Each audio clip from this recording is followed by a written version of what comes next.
सहनाववतु सहनौ भुनक्तु सह वीर्यं करवावहै तेजस्विनावधीतमस्तु मा विद्विषावहै। ओम शांति शांति शांति। वैदिक जीवन पद्धति की इस कक्षा में आप सबका हार्दिक स्वागत है, अभिनंदन है।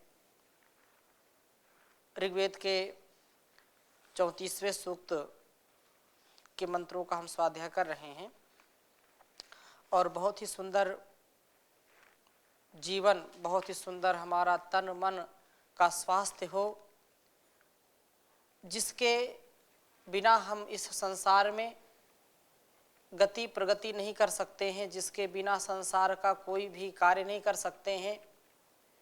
शरीर हमारा स्वस्थ है, मन हमारा स्वस्थ है, तो हम शरीर और मन से इस वतन की सेवा कर सकते हैं। यदि हमारा तन और मन नहीं ठीक है तो हम चाह कर के भी धन नहीं कमा सकते, चाह कर के भी वतन की सेवा नहीं कर सकते। इसलिए ये कहा है कि अपने तन और मन को व्यवस्थित करें, स्वस्थ करें, अपने अस्तित्व को हम समझें, जिसके फलस्वरूप हम जो चाहेंगे अपने लिए और संसार के लिए कर सकते हैं। चाहना तो बहुत है, लेकिन व्यक्ति उन चाहनाओं पर खरा उतरे या वो सारी चाहनाएं पूरी हो, ये आवश्यक नहीं है। हम जो वेदोक्त है, वेदानुकूल है, जो परमात्मा का आदेश निर्देश उपदेश है हमारे लिए, वैसा वैसा जब आचरण करते हैं तो निश्चित रूप से इसमें कोई हमको संदेह नहीं करना चाहिए। ऋषि रामचरितम सत्यम महाजनो येन गता स पंथा, ऋषियों की ये परंपरा है। ऋषि रिसर्चर भवति, वो प्रयोग धर्मा होते हैं और वो जब अपने जीवन में उस चीज को आत्मसात करते हैं वही उपदेश हमारे लिए देते हैं। कोई मिथ्या उसमें कुछ 1% भी मिथ्या नहीं होता कि यहाँ पर ये बात अतिशयोक्ति में कही गई या यह बात स्वार्थ में कही गई, क्योंकि ऋषयः मंत्र द्रष्टारः, ऋषियों ने जो मंत्र में, जो इन वेद की ऋचाओं में तथ्य और सत्य देखा है, उसको स्वयं अपने जीवन में उतारा है, उसको जिया है, तब जाकर के हमको वैसा उपदेश किया है। अतः जो हमारा अस्तित्व है, जो हमारा तन मन है, इसको हम स्वस्थ रखें। इसके कारण ही सारा कार्य हम कर सकते हैं, ये आधार ही है। इसके बिना सारा अस्तित्व निराधार है। तो यहाँ पर मानसिक जो शांति है और जो शारीरिक स्वास्थ्य है, दोनों पर विशेष बल दिया है। शरीर भी स्वस्थ हो और वह मन के ऊपर निर्भर करता है, मन स्वस्थ हो शरीर के ऊपर निर्भर करता है। दोनों एक दूसरे के पूरक हैं, एक सिक्के के दो पहलू हैं, एक वाहन के दो पहिए के समान हैं। इसलिए मन यदि हमारा निर्मल है, मन में कोई द्वेष नहीं, मन में कोई ऐसा भाव नहीं जो हमको विकृत करे, हमारे विचारों को, हमारे शरीर को, हमारे संस्कारों को विकृत करे, तो सुकृत हम जरूर करेंगे। सुकृत करने से ही हमारा स्वास्थ्य निर्मल रहेगा, स्वास्थ्य हम पाएंगे, बिना इसके नहीं हो सकता है। तो मैं कुछ निवेदन करूं, उसके पहले इस मंत्र को मैं लिखता हूं।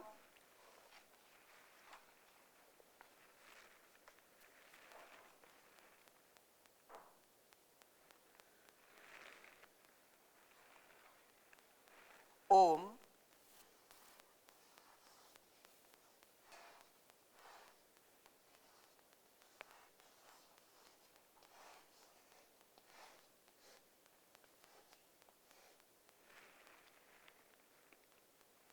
त्रिनो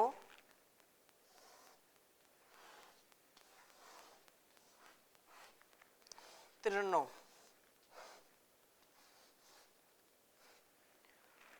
ओम त्रिनो अश्विना दिव्यानि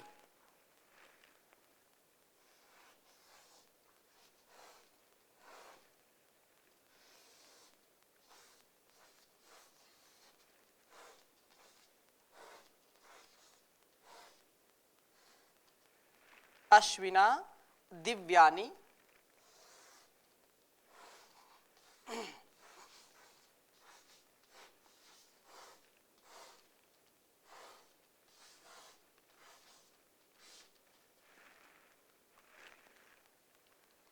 दिव्यानि भेषजा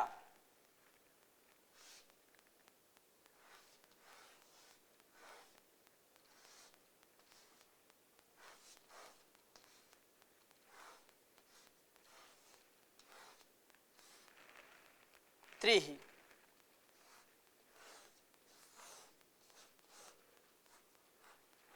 भेषजा त्रिहि पार्थिवानि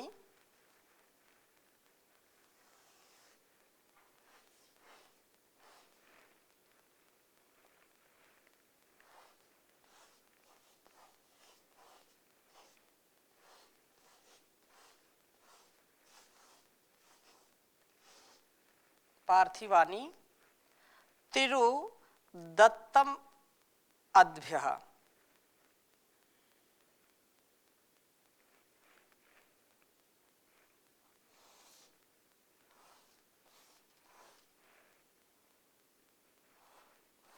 त्रिरु दत्तम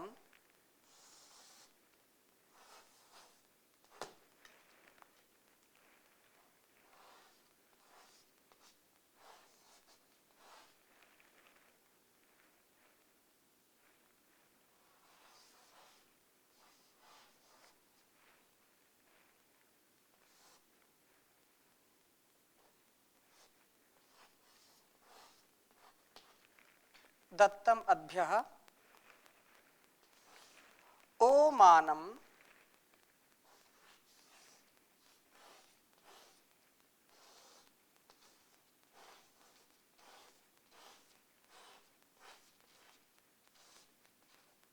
ओमानम संयोरमकाय संयोरमकाय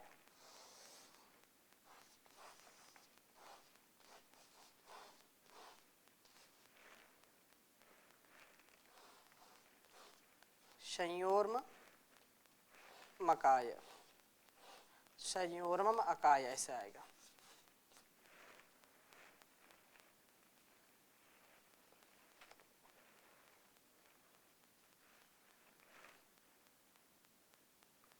सूनवे त्रिधातु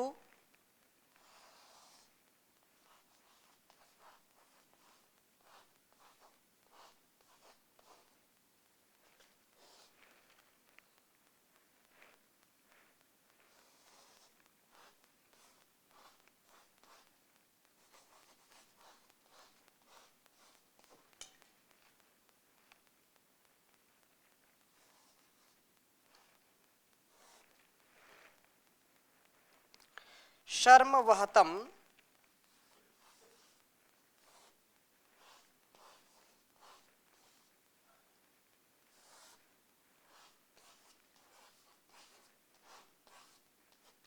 शर्म वहतम शुभस्पति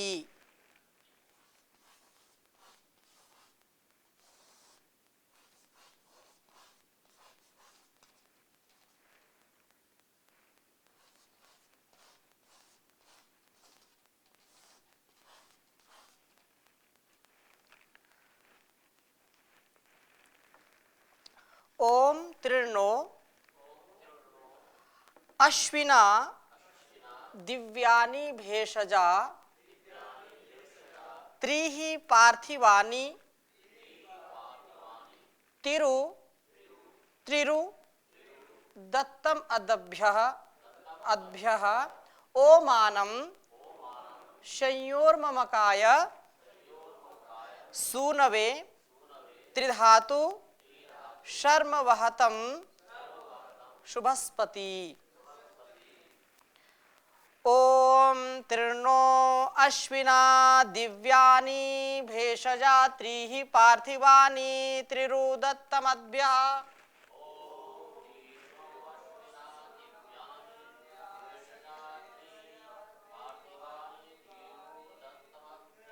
ओमानं संयोर्ममकाय सूनवे त्रिधातु शर्म वहतं शुभस्पति।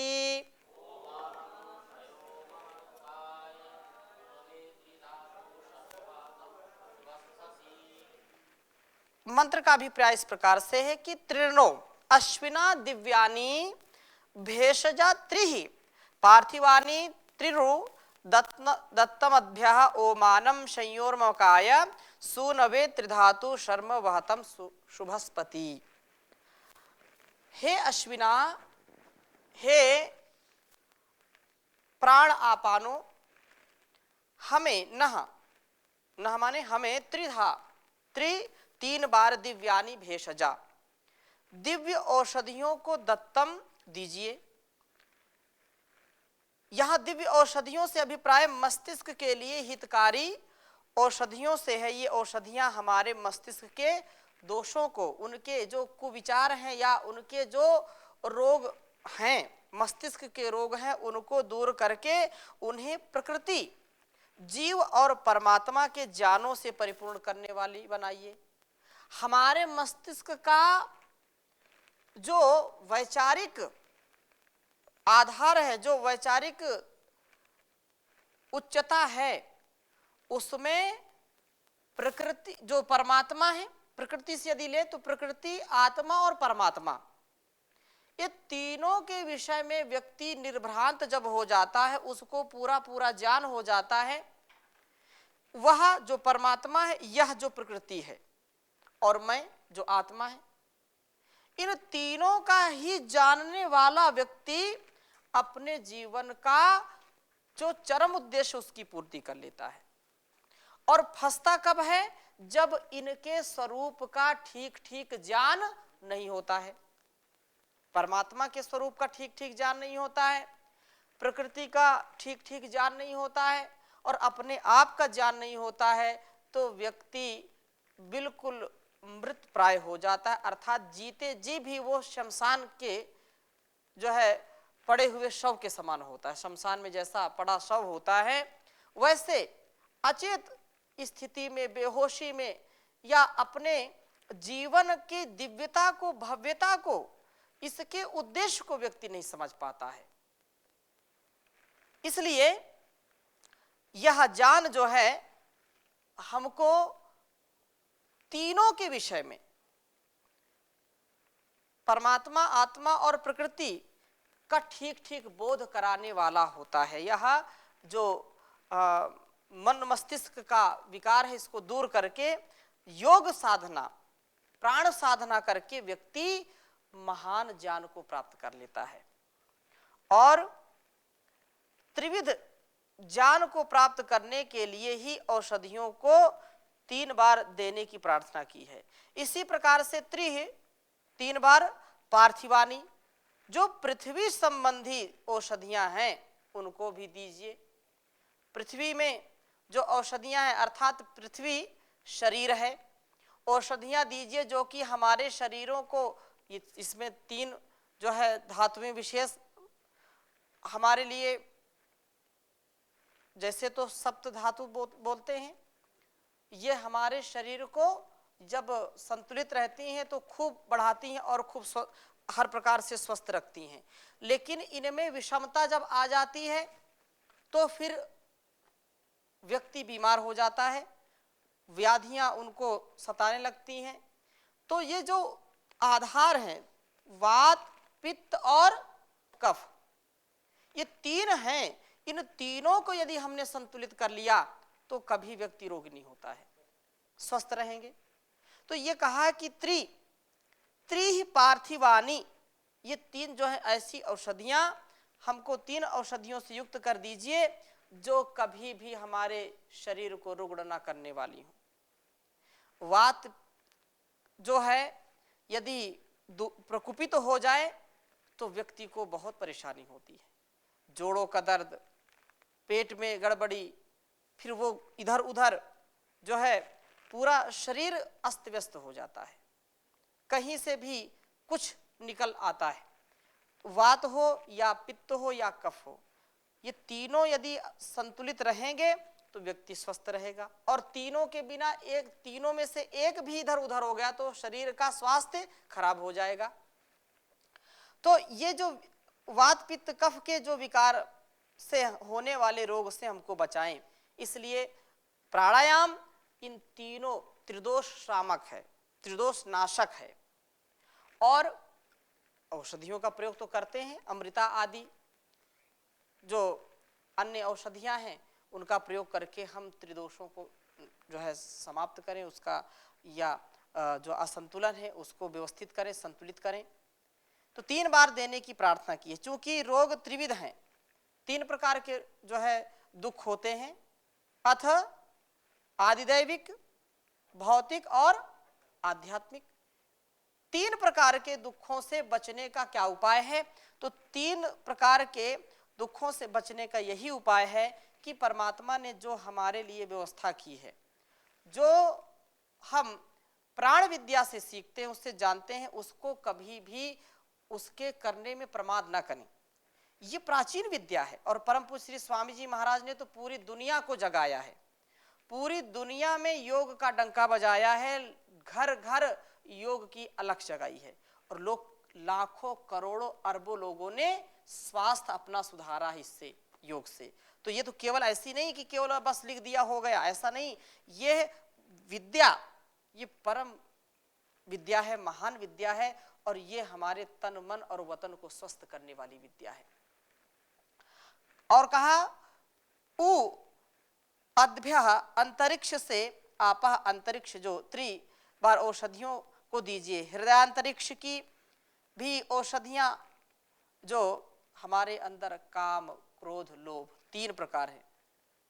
त्रिविधम नरकस्य द्वारम, ये 3 प्रकार के हैं जो नरक के द्वार हैं। और ये 3 प्रकार के जो ये कहा कि काम क्रोध और लोभ, ये व्यक्ति को पापी बना देते हैं, व्यक्ति का जीवन नष्ट कर देते हैं। यदि काम आ गया तो क्रोध जरूर आ जाएगा। काम और लोभ की जो प्रवृत्ति है व्यक्ति के अंदर, व्यक्ति को क्रोधी बना देती है और सर्वनाश उसका कर डालती है, पाप से युक्त कर देती है। तो ये जो 3 प्रकार के दोष है, इनको भी नष्ट करें। 3 प्रकार के नरक कहे गए हैं, इनको भी दूर करने के लिए प्राण साधना प्रमुख है। जब हम प्राण साधना में लगते हैं तो काम वासनाएं क्षीण हो जाती हैं, नष्ट हो जाती हैं। जैसे पर्वतों से या जो धरती से हमको धातुएं मिलती हैं, सोना चांदी या अन्य जो धातुएं मिलती हैं, उनको हम जब पिघलाते हैं तो वो शुद्ध हो जाती है। ऐसे तो पहले अशुद्ध रहती हैं, जब उनको हम जो है गर्म करते हैं, पिघलाते हैं तो जलाते हैं तो क्या हो जाता है? वो शुद्ध हो जाता है। ऐसे ही प्राण साधना से हमारी इंद्रियों के जो दोष हैं, हमारे शरीर और मन के जो दोष हैं, काम क्रोध लोभ मोह ईर्ष्या द्वेष छल कपट, ये सारी समस्याओं का समाधान हो जाता है योग साधना करने से, प्राण साधना करने से। तो इसलिए ये बात कही कि मस्तिष्क को उज्जवल करके त्रिविध ज्ञान से परिपूर्ण करती हैं और शरीर को त्रिविध व्याधियों से बचाती है, तथा जो है मानस को भी त्रिविध से बचाती है। मेरा तो यह आनंद स्वरूप प्रभु है, इस प्रकार का जप करने वाले तथा सुनवे सदा अपने अंदर वेदवाणी को प्रेरित करने वाले के लिए संयोह ओमानम, शांति को प्राप्त कराने वाले, हे आनंद विशेष के देने वाले प्रभो, तथा त्रिधातु शर्म वात पित्त कफ, इन तीनों के ठीक समन्वय को धारण कराने वाले या धारण किए गए शरीर में यह स्वास्थ्यता निरोगता जरूर आती है। वह सुख को वह तम प्राप्त करता है जिस शरीर में ये व्याधियां नहीं होती हैं। आधि और व्याधि, आधि तो वही जो हमारे मानसिक रोग हैं वो क्या कहलाते हैं, आधि, और शारीरिक रोग क्या कहलाते हैं, व्याधि। जो पेट में दर्द होना, शरीर में अकड़न जकड़न, कमर दर्द होना, कहीं कुछ, ये जो है आधि के अंतर्गत आती हैं। और मन में क्रोध, लोभ, मोह, ईर्षा, द्वेष तथा अनावश्यक कुछ भी बोलते जाना, चिंता करना, तनाव में रहना, ये हमारी आधि है। जो हमारे मानसिक रोग हैं, मानस के जो रोग हैं वो आधि, वो जो है। अब आधि और व्याधि से बचने का क्या उपाय है, समाधि। आधि और व्याधि से हम बचें, इसके लिए हमको पुरुषार्थ करना चाहिए, हमको प्राण की साधना करनी चाहिए, प्राण आपान की साधना करनी चाहिए।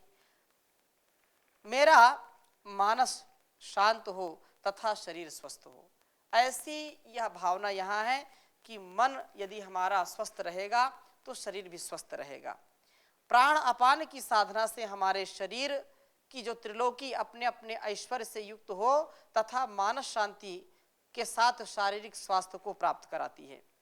ऐसा बार बार करने से हमारा जो अस्तित्व है बिल्कुल निखर जाता है, हमारे अंदर शुद्धता का, शुचिता का और हर प्रकार से जीवन में उन्नति का द्वार खुल जाता है।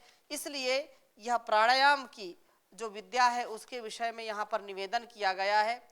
और हमको सदा इस बात पर ध्यान रखना चाहिए कि जैसा जैसा हमको वेदों के संकेत मिलते हैं हम उनको कुछ तो पालन करें, कुछ अपने जीवन में उतारें, जिससे व्यक्ति का और समाज का उत्थान होता है, पतन नहीं होगा।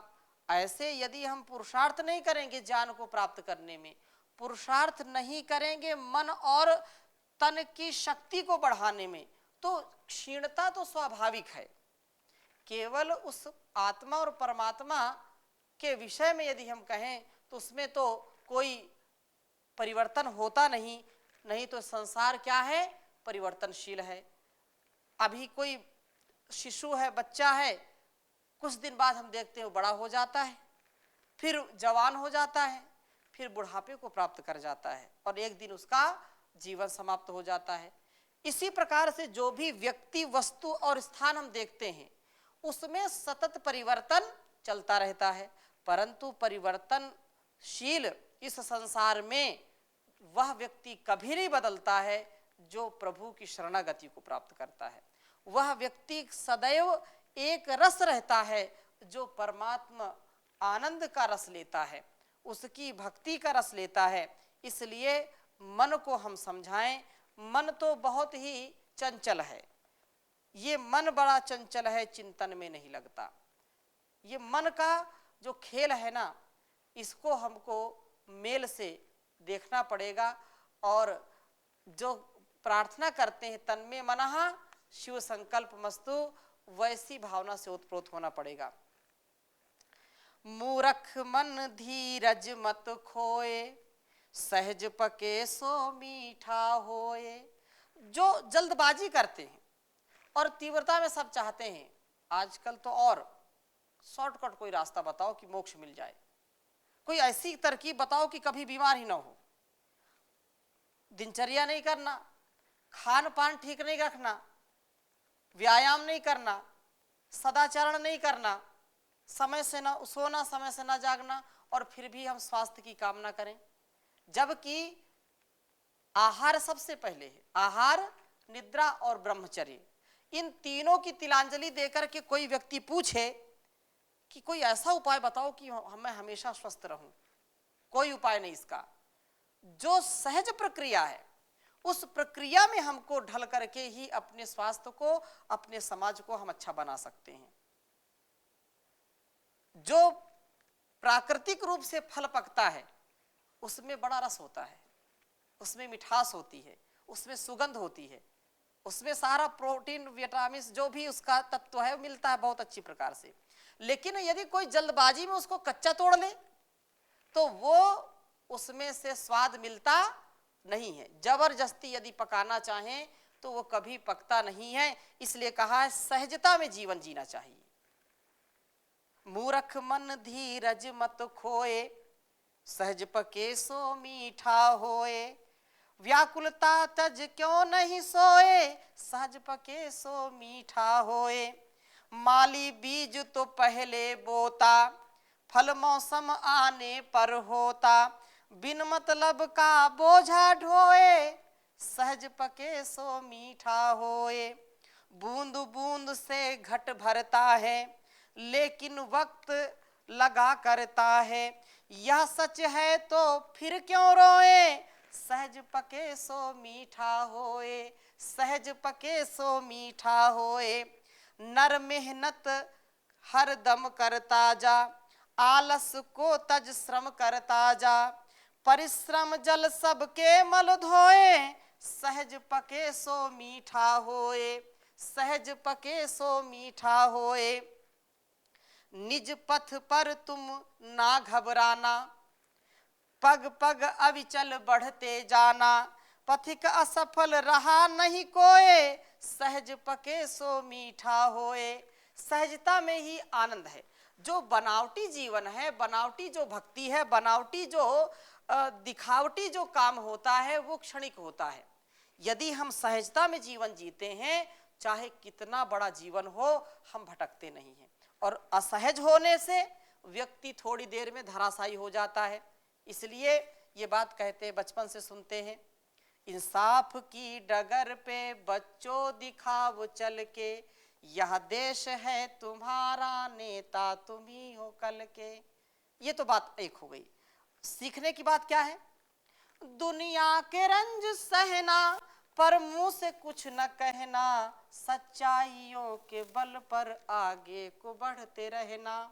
रख दोगे एक दिन तुम संसार को बदल के, इंसाफ की डगर पे बच्चों दिखाओ चल के। ये जो इंसाफ का, इंसानियत का, मानवता का जो रास्ता है, उससे हमको कभी नहीं भटकना चाहिए। जो हमको ऋषियों ने बताया, जो वेद उपनिषद दर्शन बताते हैं, वैसा हम जीवन जिएंगे तो सच्चा जीवन होगा। इन्हीं शुभकामनाओं के साथ, शुभ भावनाओं के साथ आज की कक्षा को यहीं पर विराम देते हैं। शेष चर्चा अगली कक्षा में करेंगे नए मंत्र के साथ। ओम शांति शांति शांति।